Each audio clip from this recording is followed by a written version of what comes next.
Hey, Steeler fans. Welcome to the Steeler Wade Show. My name's Jake Wade, and it is the 4th of April, and I hope everybody's doing well out there. It's kind of a wet day out here in Southwest Michigan. I hope you're staying dry. Here I go. I'm talking again about tight ends and the slot corner options and what maybe the Steelers are thinking. Well, first I want to start this off with putting out the question: would you use your 80th pick on someone like Laporta from Iowa or Kraft from South Dakota State? Okay. So, I was trying to think about. Tight ends. I was thinking about it again. It's just one of my favorite spots out there on the offense, and it's I'm a big Muth guy. I like Gentry, but I was listening to a show this morning, and he explained about how the show was about wide receivers. It was a Pittsburgh broadcast, and what could be brought in as far as wide receivers and things. And it was mentioned that as far as how they're situated, Pat Freiermuth has been doing this, and what the slot position, but I didn't really think it was that much, and I guess I don't know. But a third of Pat's snaps were in the slot position. Not what they call Y. It's right there next to the tackle. And in the last 3 games, he played 50% of his snaps. Maybe the Steelers already have their bases covered a little bit better than we think they do at slot receiver. I've mentioned about the people and the confidence that I have in our wide receiver room currently, with assumed, I assume they're going to get Boykin and re-sign him. But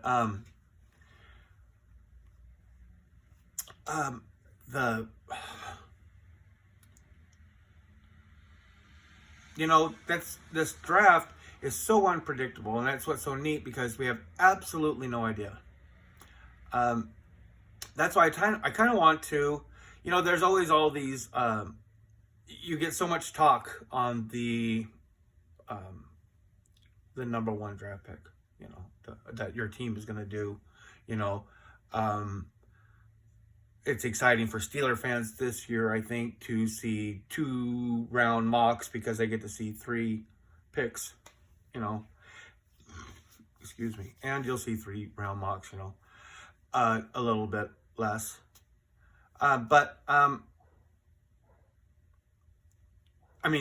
you'll see them talked about less, so they're not as popular nearly as who's going to be picked in the first round, who's going to be picked in the first and second round for these different teams. So you get all that information on any other podcast. I'm not going to be able to explain right now about any of those players better than what you're going to hear by doing your own research. What I'm trying to do is create thought about these picks that we have later on and how much value they could actually be.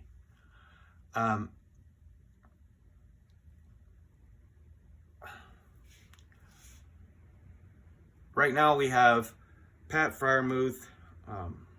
We just re-signed Gentry, and we have Connor Hayward. Connor Hayward is he's a fullback that can play the slot position. So if you can figure out how to add that all up, that's what Connor Hayward is. So put your thumb on that one.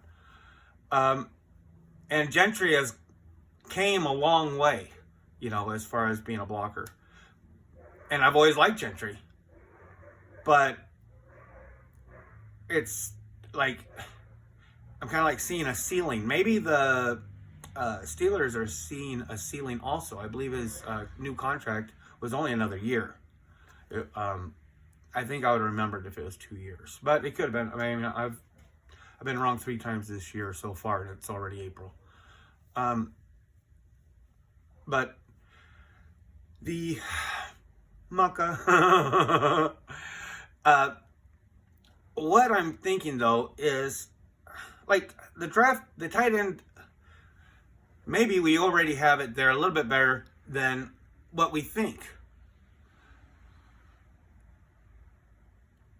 Maybe they're thinking about having Muth play more in the slot. You know, maybe they're experimenting with. Maybe they're going to experiment with. I mean, Canada's so goofy. Who knows what he's going to pull? You know, maybe they're going to do something with Muth on the inside. You know, or Connor on the right side of the tackle, Gentry on the left. You know, Freiermuth out on slot.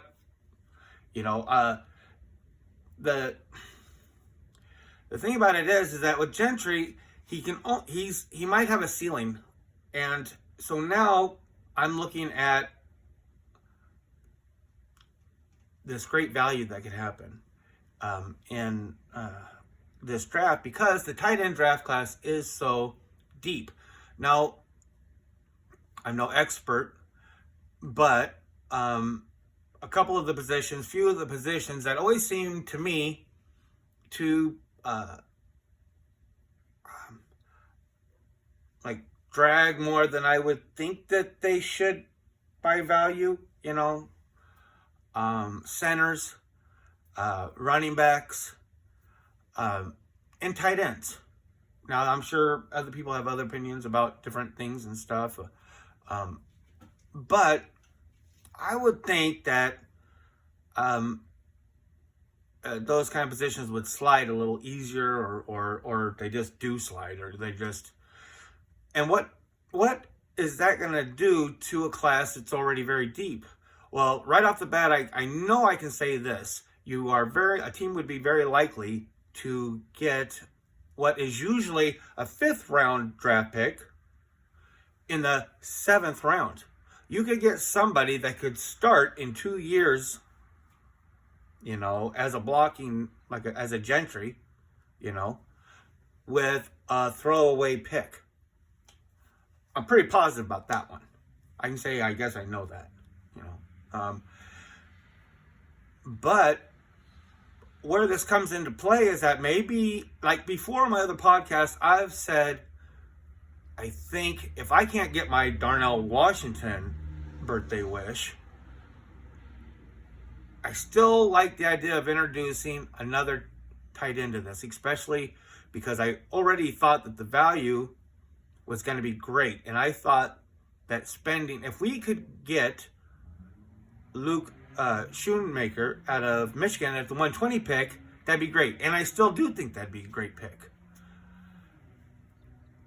But there is a difference between him and, like, everybody loves Michael Mayer out of Notre Dame. He's a very, he just seems like a no-nonsense, he just, you know. Well, like, I don't want to say that Luke Schoonmaker is like the Wish version of that, but it's, whatever. It's shy of that. It's that, but shy of that, you know. Which is pretty darn good, you know. Is still a great football player and has been in a great football program. So at 120, I think he's worth it. With this value, though, players like Kraft and players like Laporta, or Laporte, Laporte, what a dork. Porta. They could be of the quality that would be early to middle. Okay, I'll just say second round picks.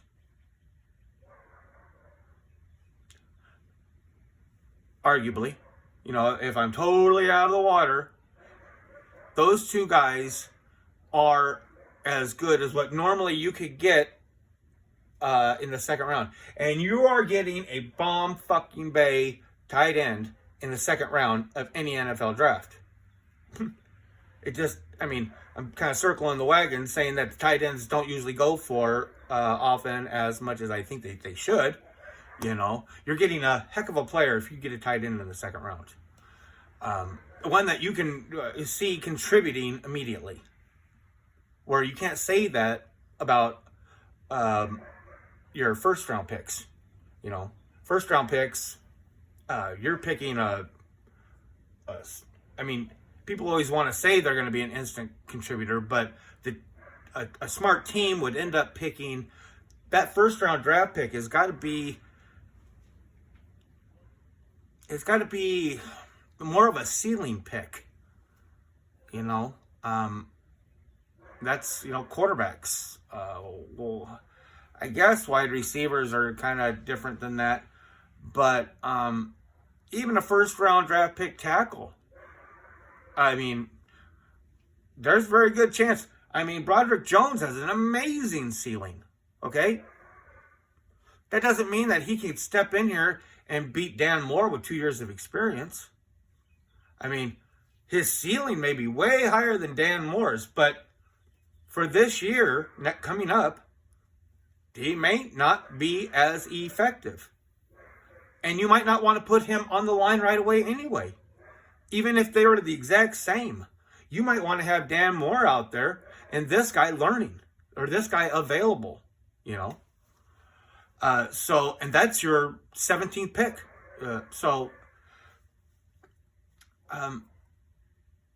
Now I'm asking you, would you spend your 80th pick this year on a tight end that could possibly be a soft superstar in any other year?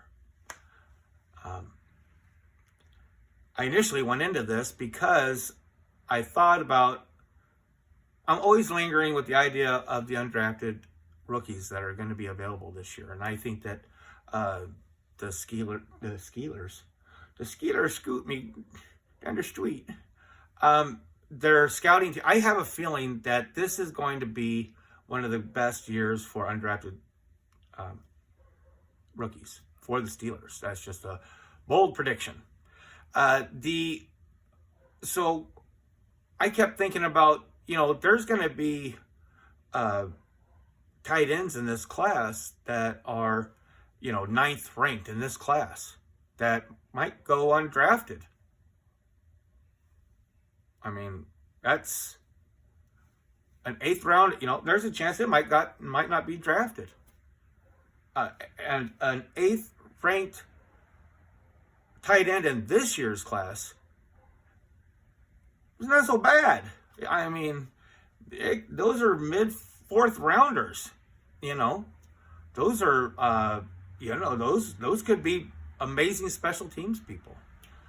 I'm going to come back and do another podcast about some lower level tight ends that might be available, but give me your comments and tell me what you think about Muth being out there. We have Muth. Here's I got 2 answers big, 2 answers small. Or big. You have Muth. Big and thin, you have Miles Boykin. Small, you have Calvin Austin III, 5'9". Small and big, Anthony Miller at 5'11". Our slot may be good. We might not be having to look for someone like, I'm just throwing this out there, like a Jordan Addison. He's going to be the slot guy, is what's hailed about him being the 3rd most valued receiver in this class. we might be in a little bit better shape than we thought, because I personally I would love to draft a wide receiver that might have more upside on the long ball, that can also play slot, and mix him in with our slot arrangements that we already have, that we can do right now. We have 4 very capable slot receivers, 2 tight end, fullback, a tight end, and 2 wide receivers. Super shifty, fast. Super shifty, Miller. Connor, you could use him as a decoy almost, and he can hit, and then Muth is Muth. So, these are all just options that I've been thinking about, and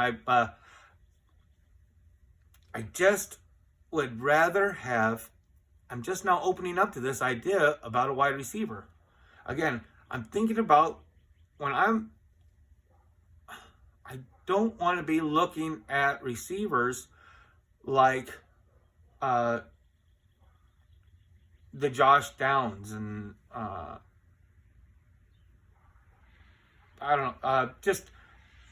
would like to shoot a little higher, somebody that can stretch the field, and not be worried about the slot. If they can do the slot, we'll mix them in with the slot, with the already good receiving room that we have. But we don't have to ask a ton of him.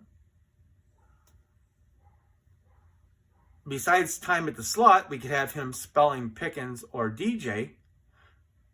And at the end of a year, he could have a year of experience when we go into DJ's contract. I want another Pickens. We're not going to have another Pickens, but I want another deep threat that could be available in our arsenal. And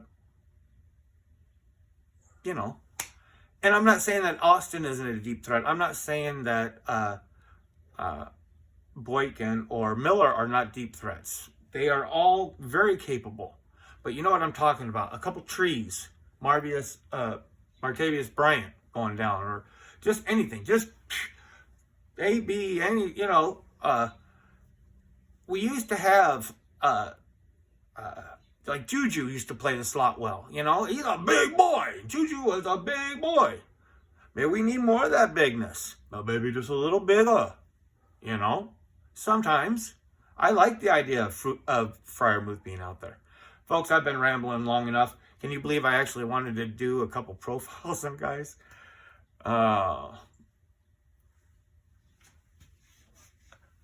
Subscribe, like, please tell a friend, and please give me any kind of comments, questions. It'll give me just somewhere to think about. I really do appreciate you listening to all the way through, and have a great one.